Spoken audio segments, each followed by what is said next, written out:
Da Karadžić i ljudi oko njega koji su zaista učinili zločine i prouzrokovali stradanje svih naroda ovdje, apsolutno trebaju da odgovaraju pred sudom i da ne mogu da budu nikakvi nacionalni ili neki epski heroji koje treba da slavi bilo ko.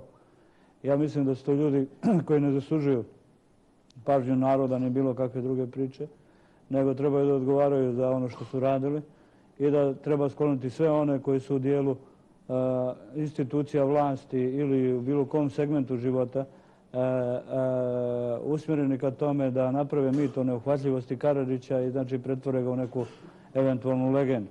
Gospodine Dodik, u intervju Radio televizije Republike Srpske vi kažete da je Karadžić kradljivac kredita. Sad ste kazali, tada ste to kazali, da je čak loš književnik, da je reketaš, da nema svijesti i da je očigledno kriv i da je očigledno u ime srpskog naroda počinio zločin.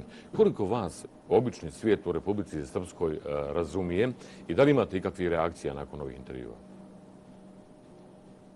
Mislim da sve više ljudi to razumije i upravo onako kako je rečeno. I mislim da zaista treba shvatiti i Sarajevo i svakdje u svijetu da zaista ljudi danas ne stoje iza te promašene koncepcije koje i danas je ljudima, ogromnom broju ljudi jasno da Karadžić i ta vrsta priče apsolutno ne donosi ništa dobro bilo kom čovjeku, ali da postoji jedna doza straha u kojoj se ljudi boje sile ili prisile oni koji su u ime te neke omražene koncepcije apsolutno u funkciji očuvanja Karadžića i njegovog neke priče, lika i dijela, kako on to vole da kaže, ili lika ili nedjela. Od početka ne prihvatam tu nikakvu vezu Karadžić i Republika Srpska. On mora da odgovara za ratni zločin.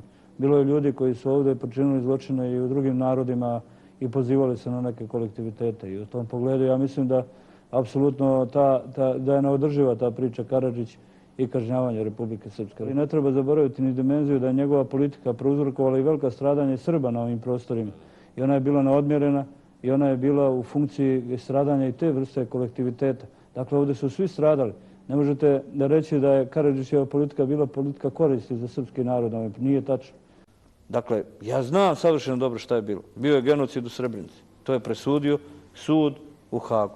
I to je nesporna pravna činjenica. Nekada je Dodik ovako govorio Radovanu Karadžiću i genocidu u Srebrenici. Karadžića je nazivao reketašem, zločincem, a kasnije je stao u njegovu odbranu. Priznao je da je u Srebrenici bio genocid, a kada je došao na vlast počeo je to da negira. U nastavku videa pogledajte izjave Vučića, Dodika i Stani Vukovića o genocidu u Srebrenici i Jasenovcu. Je li u Jasenovcu bio genocid? Ja mogu da govorim šta ja po tom pitanju mislim. Ja mislim da je to bio logor za zatiranje ljudi, logor koji je trajao ne nekoliko dana, već nekoliko godina, da je to bila jedna čitava politika pripremana kroz izjave i Mile Budaka, kroz izjave njihovih ministara. To je deo istorije, to ne znači da danas je vreme da govorim svakom Hrvatu, znaš, vi ste počinili to i to. Nema preterano smisla. Šta to je to? Je li to bio genocid? Pa i sa mojom porodicom. Je li to bio genocid? Ja mogu da vam kažem šta bih lično mislio. Vaša porodica bila u sklopu jednog projekta zatiranja vašeg naroda. Kao predsjednik države nemam pravo, jer ako bih doneo takav zaključak, ja znam da kao šef države, kada bih to doneo kao takav zaključak, da bi to značilo narednih 100 godina loših odnosa sa Hrvatima. Dakle, ja mogu da vam govorim šta mislim privatno. Šta mislite privatno? Jasno vam je šta ja mislim privatno. Ali kao predsjednik države imam mnogo veću odgovornost i moram da vodim računa o interesima i celog regiona i moje zemlje. Zašto mi je teško da kažete da je bio genocid? Pa nije mi teško. I ne samo Jasenovcu, Krajina. Pa nije mi teško da kažem. Naprotiv, suviše mi je lako da to kažem. A ne podnosim... Ali vam je suviše teško da onda analogno tome kažete i u Srebrenici je bio genocid. Bio je užasan zločin i moje pitanje za vas je, a šta je smisao pravne kvalifikacije, osim ako ne želite dodatne političke pritiske protiv Srbije u budućnosti? Naravno da je bio Jasenovac bio genocid. Je li Jasenovac genocid? Pa naravno da je genocid. Pa naravno. I ne treba presuda. Zato to partizansko dijete vide da je bilo u zabludi. Trebate ljudski osjećaj i informacija da zna da je to bio genocid. A zašto nije, recimo, taj komunistički režim presudio da je to bio genocid. Zašto? Politički interes, komunistički. Ja govorim ovdje, ja nemam jedan problem. Ne treba ni ta presuda. Ja se odričem. Meni ne treba presuda da kažem da je u Jasenovcu bio genocid. Šta je nego bio genocid? Ja kao Draško Stanivuković nikada nisam i nikada neću insistirati da bilo koji drugi narod kvalifikuje Jasenovac onako kako ga ja gledam. Kako ga gledaš? Pa najveći mogući zločin prema mom narodu koji je skoro pa ikada bio. Je bio genocid u Jasenovcu? Pa, gledajte, znam kuda to ide. Ja smatram da to što se desilo u Jasenovcu je, evo ja sam rekao, veliki zločin. A zašto nisi rekao da je genocid? Pa zato, koja je razlika? Gledajte, genocid je nastao 1945. godine, je taj sami termin, da opiše ono što je bilo prema... Pa jeste tada, bila je namjera da se jedan narod u Drugom svjetskom ratu istrebi. To je bilo, te ideje su bile prema mom narodu.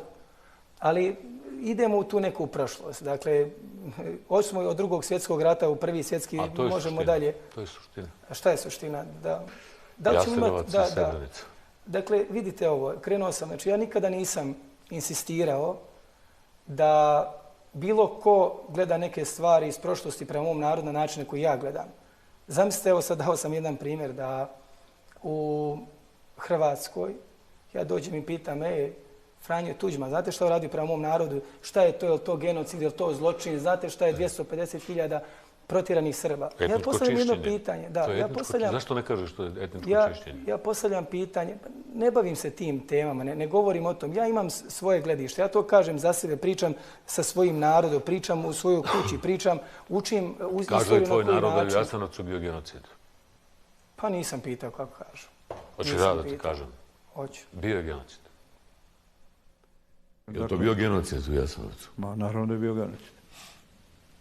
Logično. Ali u Srebrenici nije bio genocid. Rekao si u ovoj emisiji, a nisam te ni pitao da je bio genocid.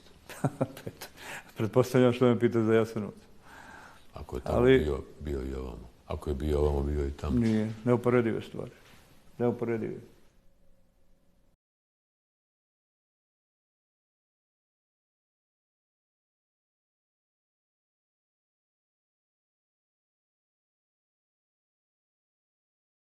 Hvala što ste gledali video. Za još ovakvih videa pretplatite se na YouTube kanal Fit Keto Motivational. Hvala.